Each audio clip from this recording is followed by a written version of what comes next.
This is going to be fun editing.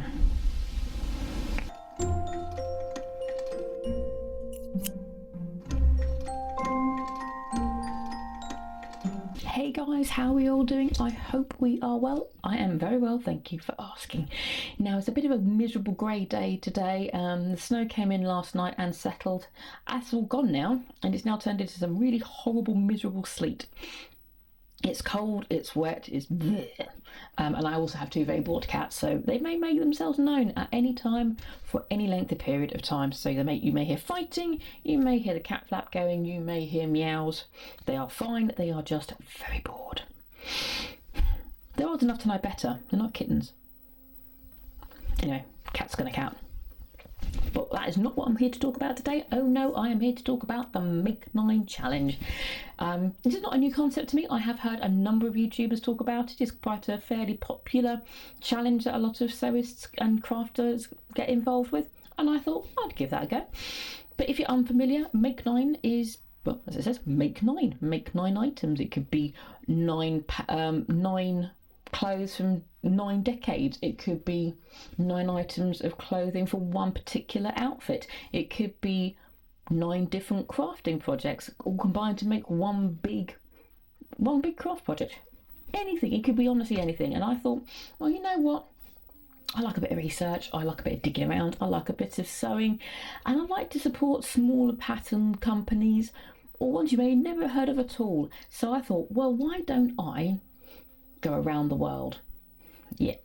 So I have been studying the internet diligently. I will link below the main source that I found a lot of these companies from. Obviously, there you go, that's a cat flap.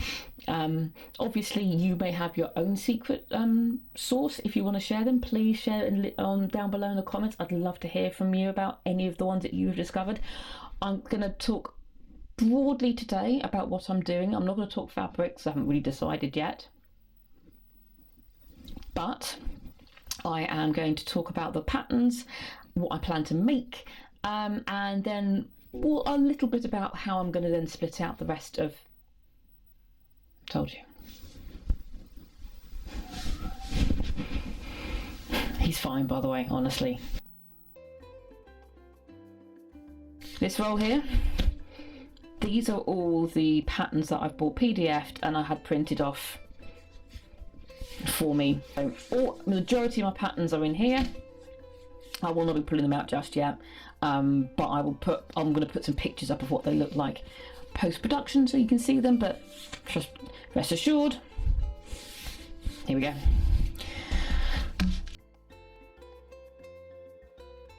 So I have my notebook here. I've written everything down in alphabetical order. I don't know if I'm going to make it in this order. I'm not sure.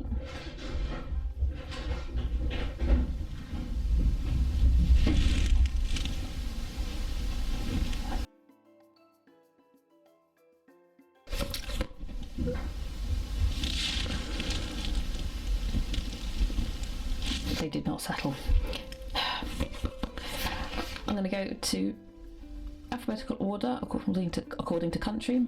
I'm going to talk a little bit about the pattern itself. I'm not going to go into too much detail about the company. I'm going to save that for each individual video, as I've already said. But hopefully this might inspire you to find out some new companies, some new places to source some lovely clothing. I'll link everybody down below where I can. Not everybody has a website. It might be that I might just have to link a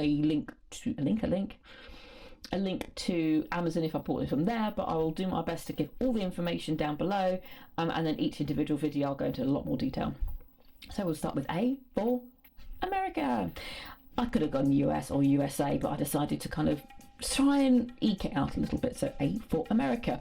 And we are going to go with a company based in Chicago called Kdorbier. No, I don't think that's how it's pronounced. I will spell it. It's Kdorbier. Now, if you know how to pronounce that, please let me know in the comments below if you spell it phonetically so I can get it right for next time. But I think it is the combination of the owner's first initial and their surname. And obviously, being British, I will pronounce things slightly differently. the Chicago-based company, and I'm making a pair of Brooklyn paper bag pants. Now I have no idea if they're going to look good on me or not, so I'm definitely going to mock it up, and if it really doesn't look good on me, I'm probably going to have to pass, because I don't really want to commit fabric to something I'm never going to wear. But if it doesn't look good on me, that's nothing on the pattern, it's just the way my body works with the pattern. But it should be, it's fairly high-waisted, it's going to have that little like paper bag frill at the top, so who knows, give it a go. I'm excited about it. It's in this pile here. I'm not going to pull it all out. Then we are going to hop down to B for Brazil. Now technically this design was based in the UK, but she's Brazilian, and I'm going to go with the Brazilian aspect. It's the house of a Pinheiro. Here she is. So her name is Rachel Pinheiro from Brazil. Now I'm not going to go into much of this book. I got this from Amazon. I will link it down below. And I'm going to be making the promotion worthy shirt. I'll put a picture up of that, what that looks like. It looks like a really nice, good, solid shirt pattern, and you always need that, whether you're going for a promotion or whether you just want to wear something under a dress, you want to wear something with a pair of trousers, skirt, blah blah blah blah blah. And this is obviously a book with a paper pattern, and I think this might be one of those like spaghetti ones where you have to try and pick out the pattern that you need. That'll be fun. I'm looking forward to that. So where are we off to next? Well, we're going to head on over to D for Denmark, specifically Copenhagen, and we are going to go to How to Do Fashion, which was originally a fashion blog, and they would then turn themselves into a pattern company, and I have gone for number 8, Svanky. I think it's pronounced that, but it translates into swan, and it's a top and skirt combination, so I've got a 2 for 1 there. It's a PDF pattern, and it looks pretty, again, a nice good solid pattern for me to really build upon. Like I said, I've been trying to build my wardrobe up, and that's the sort of thing that I really am looking forward to. Up next, we are heading just up and over to F for Finland and Helsinki, for a company called Named Clothing, and I'm going for the Ilma smock top and pattern dress pattern. Now I always love these like off the shoulder smock look, and you can get this PDF or printed. So I've gone for the PDF.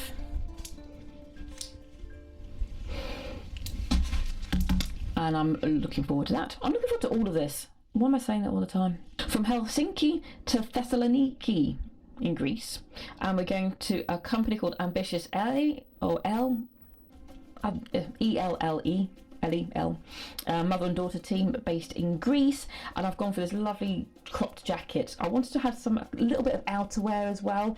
What I'm trying to do is I'm trying to get some staples in, so it isn't just all tops, isn't just all dresses or all skirts. There's a bit of everything.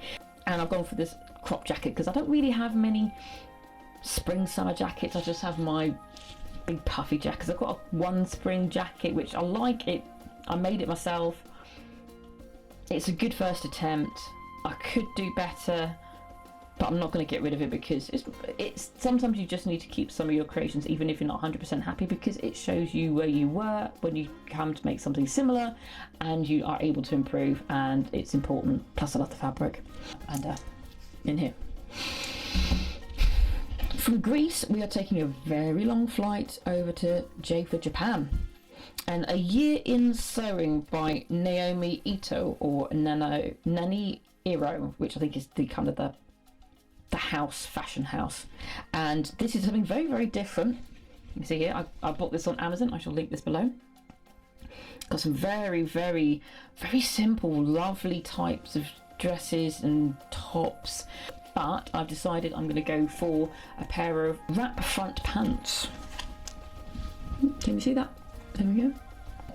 I don't normally make pants, I don't normally really wear them to be honest, but I want to change that, and I thought they look really interesting. There's something very different about the construction and the fact that it kind of goes across. Again, I'm going to go to a mock-up, and if it doesn't suit me, that's again not on a pattern, it's just a pattern how it fits me. I won't go ahead and make the full complete pair of trousers because I'm not prepared to commit the fabric, but they look really interesting, something a bit different, something just a little bit unique, and that's what I want sometimes. From Japan, it's a little bit of a flight, but not too far. We're off then to N for New Zealand, the first of two N's, to a company called Twig and Tail. Apparently their office is somewhere in a New Zealand forest. Well, why not? And I've gone for the Pathfinder tank top. Now this, what caught my eye was a princess seam line. It's a PDF pattern in here.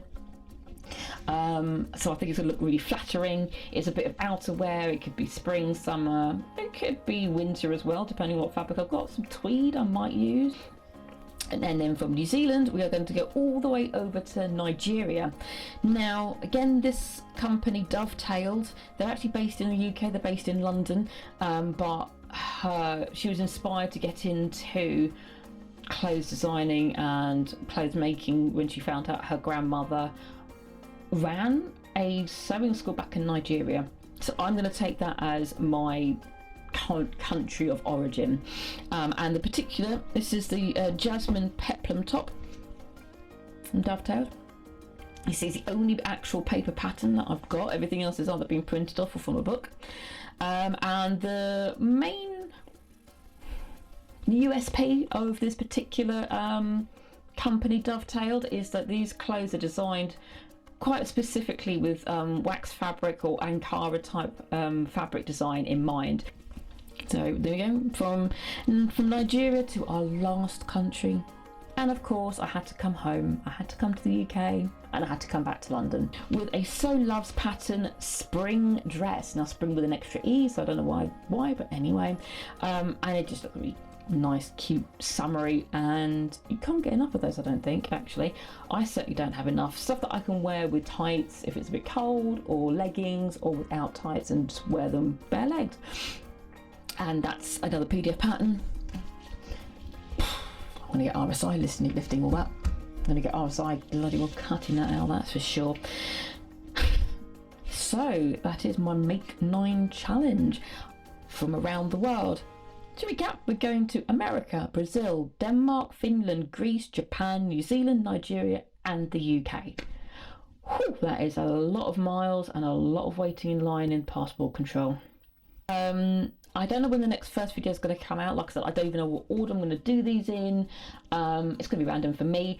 But each video will have a much more involved. I will show the website. I will, so you can see what else they sell. Like I said, some of these companies do their own fabrics. Some are just plain patterns. Some of them are blogs and lifestyle. So you get to see all of that, and you'll see my fabric choice. And if there is something interesting about the construction itself, I will probably film some of the sewing as well. I definitely think that the trousers here will be quite interesting to show. Maybe this as well, but I'm not committing myself to filming every item that I make in depth like I would for some of my previous videos. But it's only March. Only the beginning of March, so by the end of the year, hopefully I would have completed my Make 9 challenge from around the world. I will then do a wrap-up video at the end of everything. Hopefully that is all of interest. I'll leave that here for now. This has been a Crazy Cat Lady production. You have been watching an unoriginal idea. No, Bertie, you sound so much like your brother. Until next time, guys, take care. Bye-bye.